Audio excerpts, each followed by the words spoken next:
চেন্নাই টেস্টের সময়েও অভিযোগ করেছিলেন বাংলাদেশের ক্রিকেটার সমর্থক মোহাম্মদ রবি। গায়ে বাঘের পোশাক জড়িয়ে মাঠে থাকছেন দীর্ঘদিন ধরে, নামটাই শেষ পর্যন্ত হয়ে যায় টাইগার রবি। চেন্নাই টেস্টে অভিযোগ করেছিলেন তাকে বাংলাদেশের পতাকা ওড়াতে দেয়া হয়নি। এবার কানপুরে হামলার শিকার হয়ে হাসপাতালে যেতে হলো তাকে।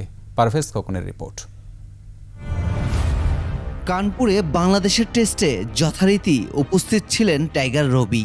নিজের ফেসবুক পেজ থেকে শুরু থেকেই মাঠে নিজের উপস্থিতি জানান দিয়েছেন। তবে খেলা শুরুর পর প্রথম সেশন থেকেই বাদে বিপত্তি।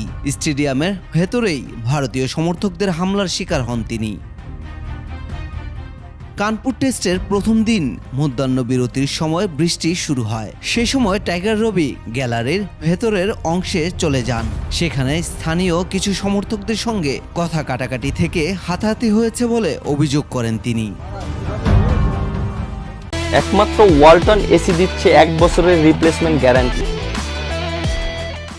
বাংলাদেশ দলের সুপার ফ্যান টাইগার রবিকে হাসপাতালে নিয়ে গেছে উত্তরপ্রদেশ পুলিশ। তার পাঁজরে আঘাত করার কথাও বলেছেন বাংলাদেশ দলের এই সমর্থক।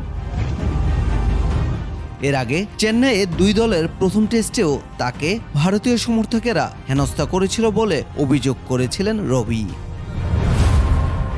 Parvez Khokon, desk report, 21 television.